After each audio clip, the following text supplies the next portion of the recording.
You've been there, trapped in a darkened room, watching a presenter read a wall of text from a slide. It's called death by PowerPoint, and you've been both a victim and, let's be honest, probably a perpetrator. Meanwhile, there are other types of presenters, the ones who command the room with infuriating ease. Their slides are clean, their message is sharp, and you're just sitting there, feeling that familiar knot tighten in your stomach. What? A mix of envy and the dread of your own upcoming presentation. You tell yourself they're just a natural, a talent you don't have. That is a lie. Dynamic presenting isn't a gift. It's a system, a learnable method for structuring your thoughts and your visuals. The difference between you on the sidelines and them on the stage isn't talent. It's a system that marries your message to your media. And in the next minutes, you will learn that system. There are two pillars: mastering the psychology of presentations and mastering the structure of presentations. The first pillar is for you, the second is for your audience. Let's demolish your first enemy, stage fright.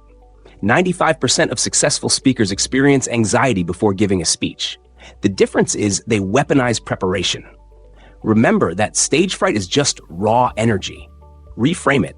It's not anxiety, it's anticipation. It's not fear, it's focus.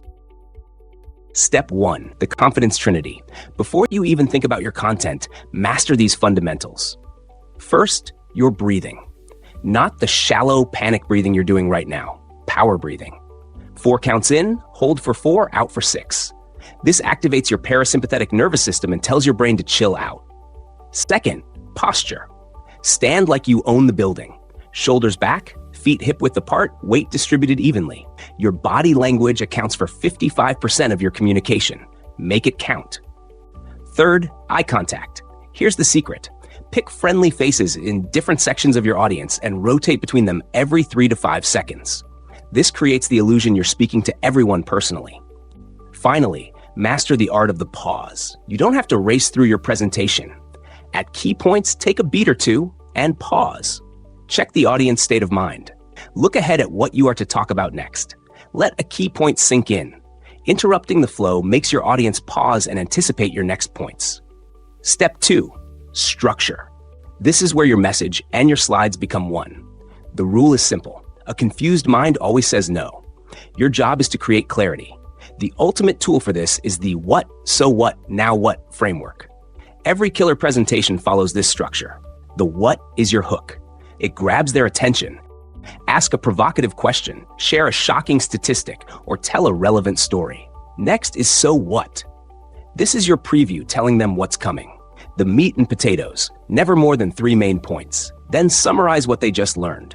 Included here is your call to action, telling the audience exactly what to do next. Step 3, the rehearsal reality check. Deliberate practice makes permanent. Record yourself. Yes, you'll hate it. Do it anyway. Watch for filler words, awkward pauses, and distracting gestures. Run through your presentation a few times out loud before showtime. This structure applies to your talk and your slide deck. And when building that deck, you will obey 2 rules. Rule 1, your slides are not your teleprompter. You are there to deliver a message, not to administer an eye exam. If your audience is reading, they are not listening. Rule 2, the 1 idea rule. 1 slide, 1 core idea. That's it. You want to talk about 3 things? That's 3 slides. This forces you to be disciplined and respects your audience's brain power. Your what is a slide. Your so what is a slide. Your now what is a slide. Clean, simple, powerful. Each one is a billboard, not a legal document.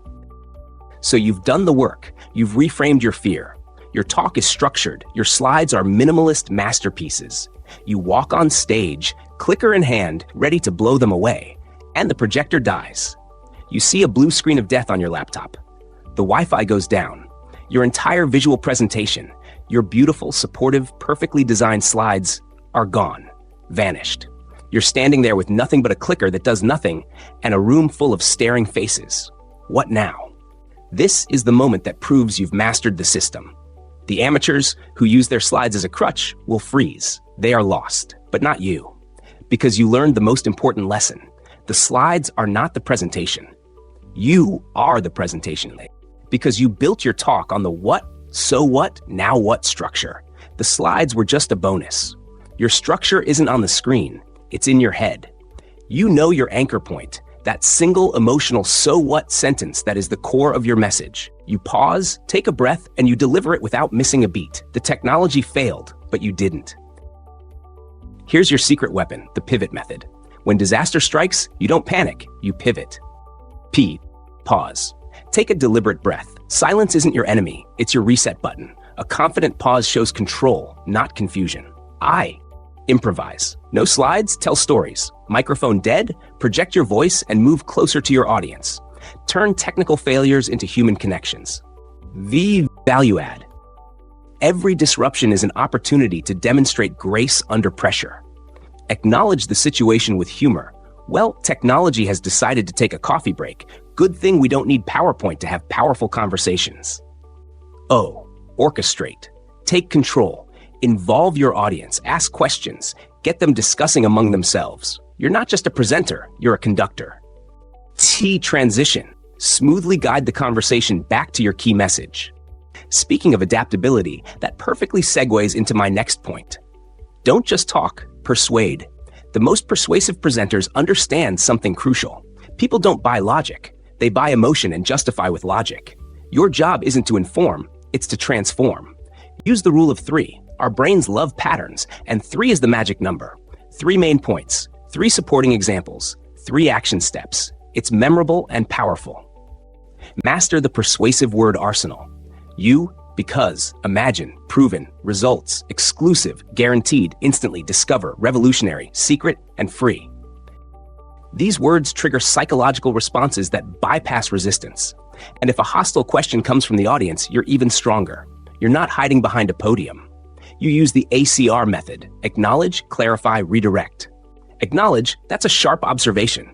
Clarify, are you asking about the timeline or the budget? Redirect, that's a valid point about the budget.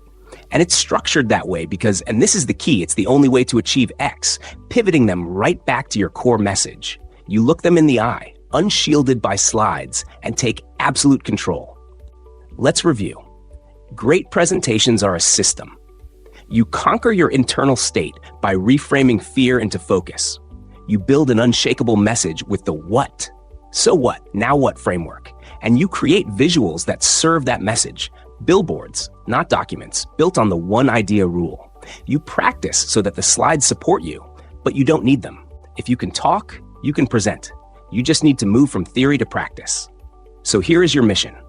Within the next 72 hours, find one low-stakes opportunity to speak. A 30-second update, a question at a town hall, a toast to a friend. Structure your single point using what, so what, now what?